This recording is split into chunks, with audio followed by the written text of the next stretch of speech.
as he said, my name is Leandro. I'm from Argentina. I'm right now a PhD student at the University of Mons in Belgium.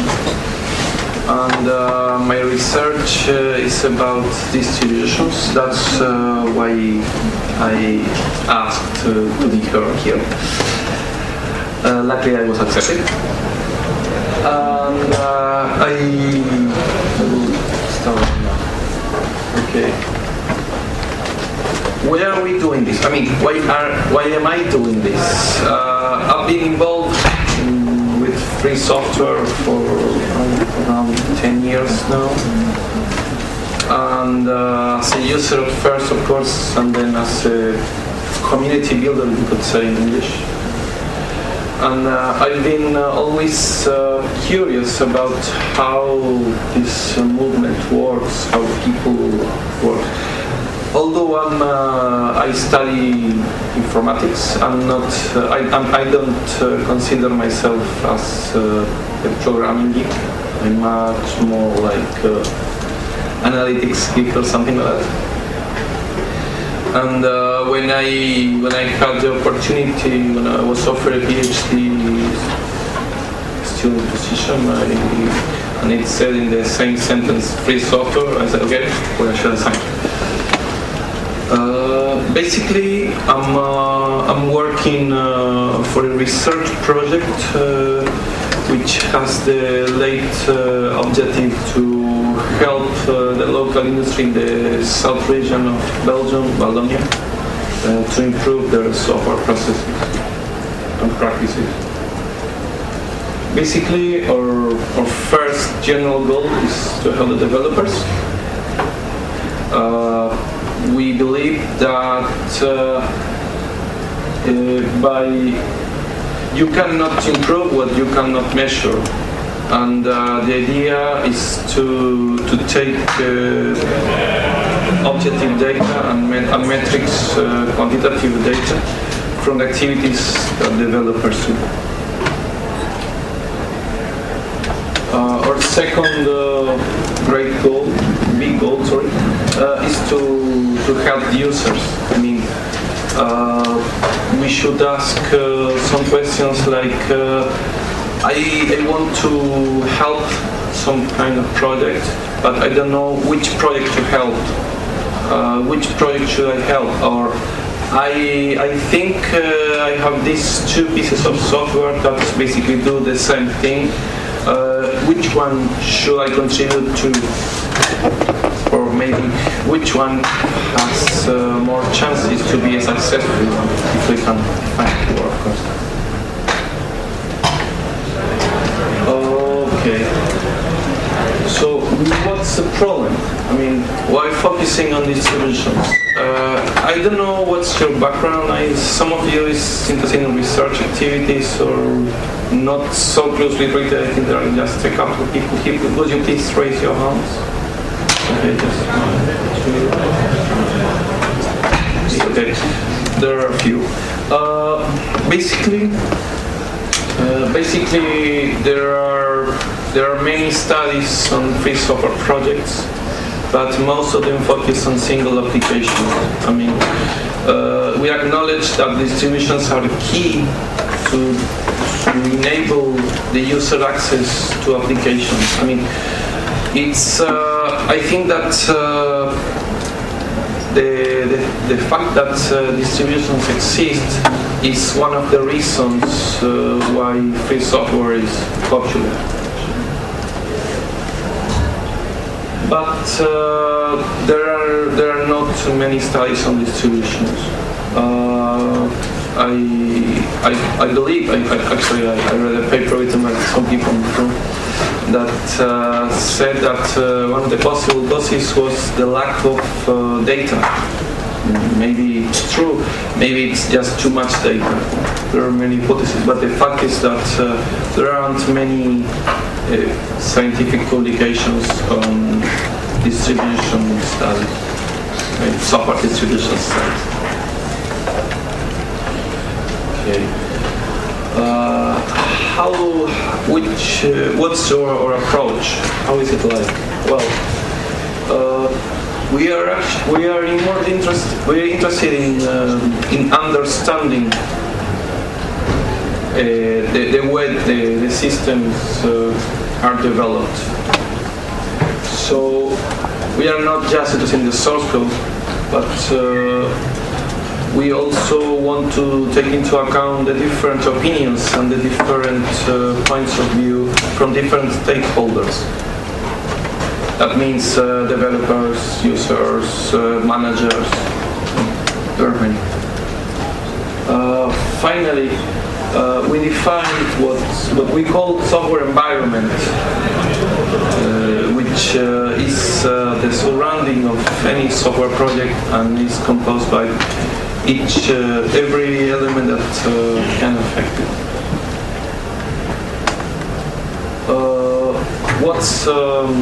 What's a software environment for us? As I said before, everything that might affect and influence the project's evolution. Means artifacts, entities, processes, and many other things. Of course, when we talk about this, we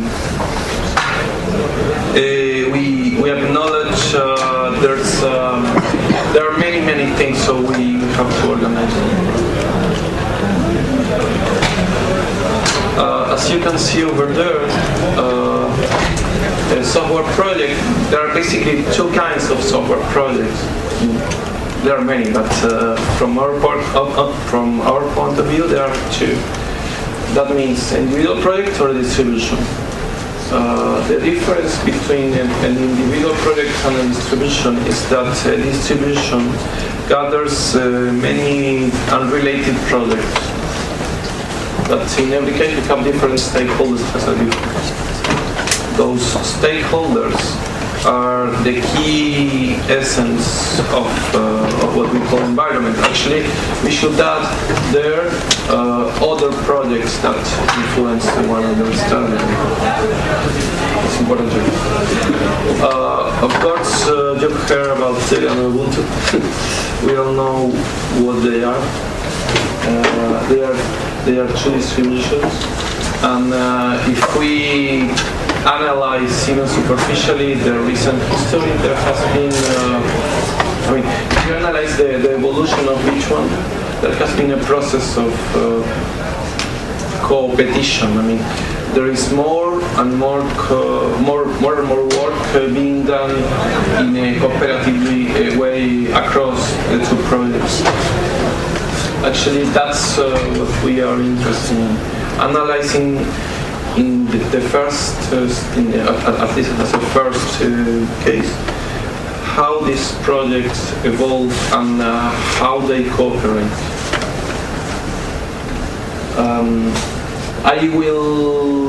I cannot show you much results because we have just started to have quantitative data.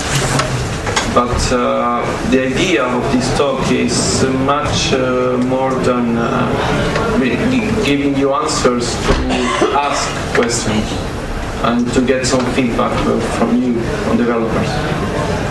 So we used the ultimate Debian database as a data source, and you can check these results. Maybe the numbers have slightly changed, but we checked two things that you already know. Of course, that Ubuntu is growing fast. You can see the evolution, the package numbers. And sorry, that's the number of source packages? Sorry, yes. I think, actually, I don't remember exactly.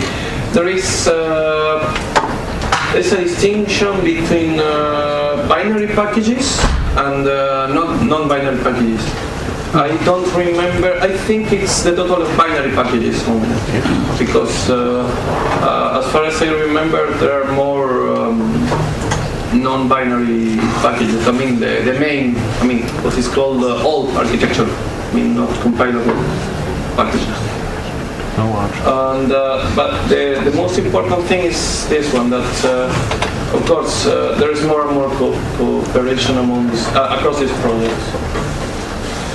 Unfortunately, for what we were looking for, I mean, not only the amount of packages, we analyzed many other things, but we didn't get meaningful results. For instance, we tried to analyze back history using the UDD, but it turned out to be a suboptimal data source in a way that it's not designed to have all of the history of each bug. Only in the case of Ubuntu you can get it, but not in the case of Debian. That's as far as I know. I contacted some of the developers of the UDD. It's a design characteristic. But the good thing is that as the UDD is free software, we can modify it, and we are thinking about using a customized UDD for our next studies.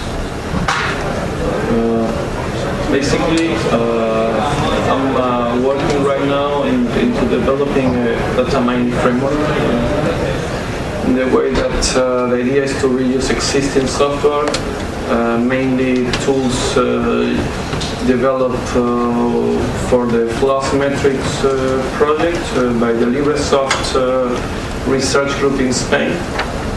They and other people, I remember those developed by that group, but there are many others. Like, for instance, mailing these analyzers, backtracker gatherers, and things like that, source code gatherers. I mean, tools that analyze the repositories, different kind of repositories, which could be the source code, mailing lists, and backtracking system, and build a database with that data. Actually, our idea is to obtain data from different sources and to condense all that information in a generic database, allowing that any ad hoc application and if needed, an external one could analyze it and obtain metrics. For instance, once you have that database, you could develop a software tool that would allow you to go deeper and define some metrics, and then obtain a table with that result. And if you need, for instance, a graph, you can use R, for instance, in order to use it. But of course, we have many open questions in the aspect of implementation. As I said before, we have problems using the UDD. We are considering now using other types of data sources, and of course we don't want to reinvent the wheel. I mean, a colleague of mine who is also researching on free software projects has developed a framework to do similar things, but his needs are not exactly mine. So we are working together into analyzing which part of that software can be reused. I found many other tools. I won't name anywhere right now because I don't think you're interested in, but there are many tools available to do that, some kinds of things we want to do. The idea is to reuse as much as possible, but I think that the biggest challenge is to actually come out with a design generic enough to include all of the aspects we want to analyze. A database design is a very critical step and a very important one. But the idea is to work in an iterative way, so bottom up. So we have some data, we build part of the database, and then we go. In December, I got to know Moose. You know, it's a data analytics toolkit. It's very interesting. We're considering using it too. Maybe Moose is not. I don't know. I don't know how many of you know about Moose, but one of the problems with Moose is that it's not packaged. It's not part of any distribution. So that would be also a possible partial outcome of this work. Regarding the perspective, we are considering using a software product line perspective. A software product line means that you have a main line of production with software components, and through variability models you obtain software product. That means that each repository of a distribution, each distribution repository could be considered as a product line, and each time you install a system, it will be a software product in the way that it has a base system and a set of features. I mean, you might install a web server, you might install a desktop environment or not. So there are different features that make a software product from this perspective. Another thing we are considering is, I mean, besides the perspective and on another layer, we are considering analyzing release composition and its relationship with features. I mean, which components of a distribution relate to which features, but we acknowledge it's not an easy way. I mean, I'm a Debian user, and I know that there are many problems in defining, even though there is update alternatives, a tool that can customize which software used for which task. It's not. It does not include all of the software, and sometimes it does not include all the possible tasks, because the problem is how to define tasks, how to define feature. Actually, once you have the definition, it's much easier. It's not always clear. We are also considering comparing package code against vanilla code, and last but not least, is it worth to actually package something? I mean, that's something that came out yesterday in a formal seminar which is called SOSable, Seminar of Open Source Evolution, and we were discussing with other researchers the actual need. I mean, why should we wait 1 month or 2 months in order to have something? I mean, what's the added value that to package something adds to that something? I mean, why not using rolling releases like Arch, for instance? I don't know. It's an open question. I don't have the answer. I don't want to. That would be maybe something interesting to discuss later. That's another question. So I have some more details, but I don't know. I don't think most of you are interested in this. So, well, it was much quicker than I expected. But if you have any doubts or any questions or any contribution, that would be really, really helpful. Thank you very much.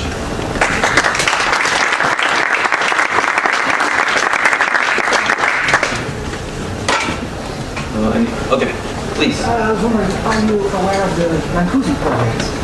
If I am aware of the Mancusi project, yes, I am. Actually, I'm waiting to. I think Stefano is going to give a talk right afterwards. Wait for the next talk, actually. Yeah. So yes.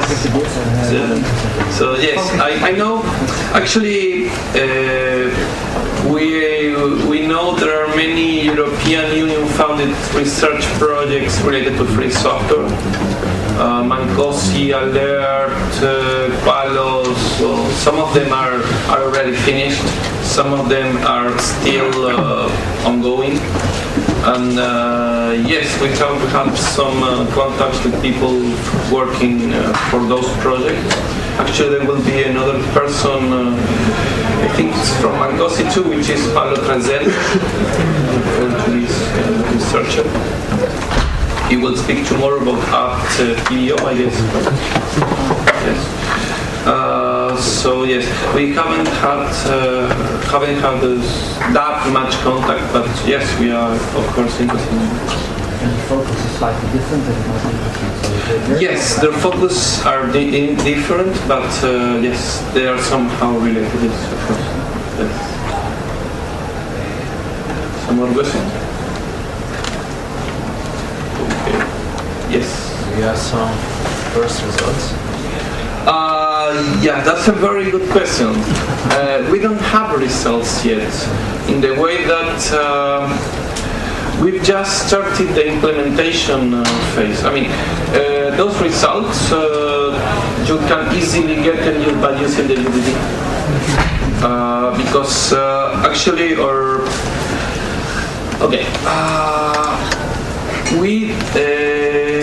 idea was to analyze the package-related information in the way that we said, okay, there are many research studies that analyze bug-related information. There are many of them. But one of the things that makes distributions special is the existence of a package hierarchy. I mean, you have some kind of hierarchy in each software project. You have modules, there are many things, but the difference between that kind of hierarchy and the one of the packages is that usually different packages, I mean different programs at least,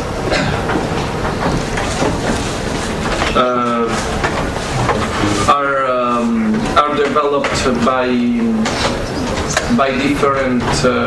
independent developers. I mean, usually when you develop a software, even you subcontract a part of it, a portion of it, all of the software is centrally managed in a way or the other one.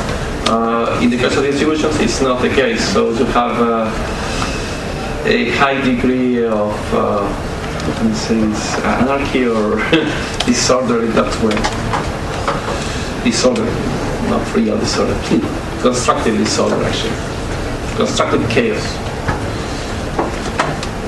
But our idea was to analyze package-related information, but we used the UDD as data source, and we tried to build the package hierarchy. And I have a student developing a small software tool to do that. But I think he hasn't started yet. As an example of that. But the idea is to do that. But we haven't done much developing and data analyzing tools. Actually, most of our data mining work, if you can do it that way, has been by hand. So we are working on automatizing the process that will yield with results, that will give us results. That's the idea. We already know what do you want to compare about different distributions. What do we want to compare our different distributions? That's a very interesting question. I didn't went into detail because I didn't think that somebody would be that interesting. But the idea is to analyze the quality of the distribution from different points of view, as I said before. The main one of the main challenges here is to define quality. I mean,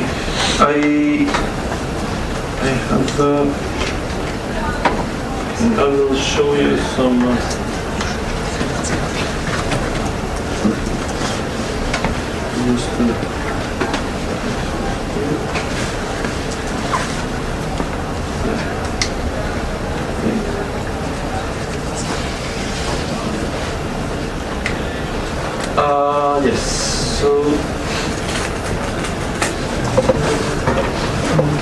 we have developed a GQM sketch. GQM means goal question metric paradigm, which is a research paradigm that in the first place you set which goals you want to achieve. For instance, you want to improve the bug resolving process. Then you ask yourself questions related to that. For instance, how long does it take to fix a bug? And then you define a set of metrics related with that question. Of course, that a metric can relate to different research questions. For instance, you can measure it in the way that the average time to close a bug, or the average time to report the bug upstream.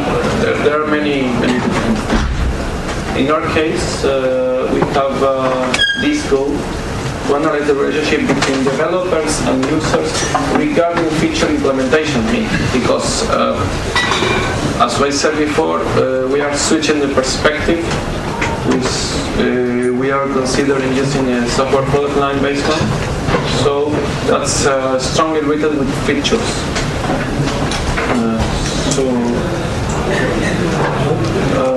These are the research questions.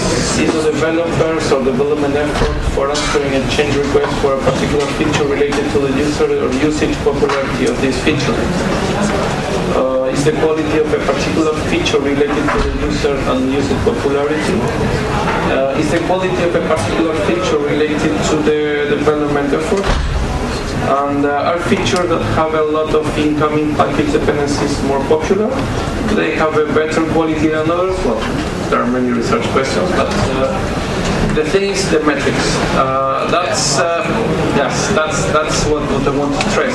I mean, sometimes, in this case, we've had many difficulties when defining metrics because we didn't know, or we didn't fully know the information we had available.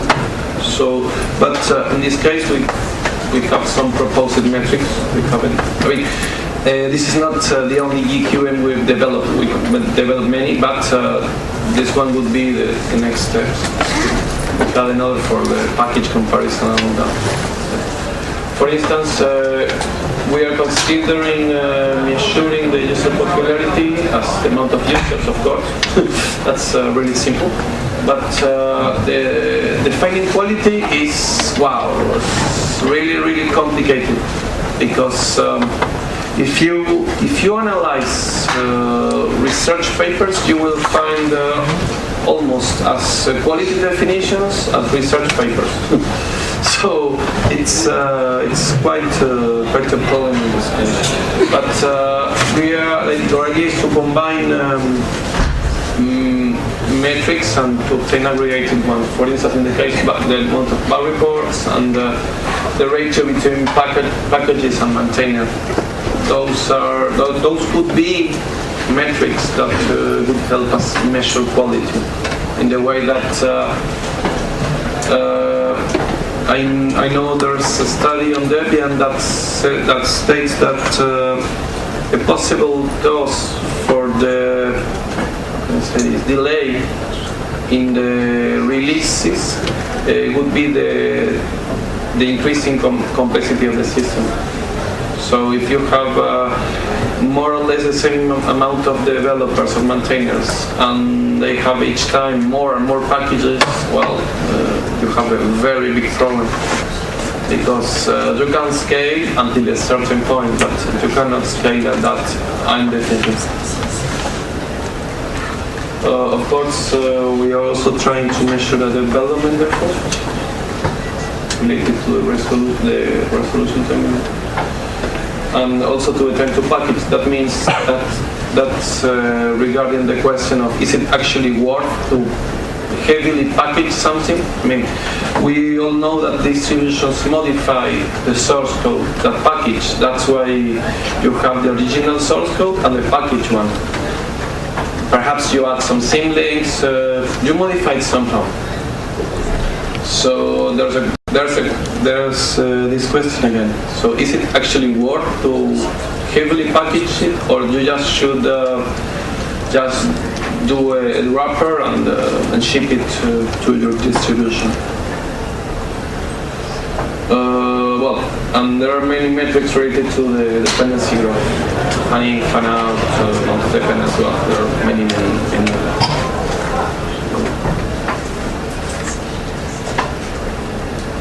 So that's some detail I can give you to right now.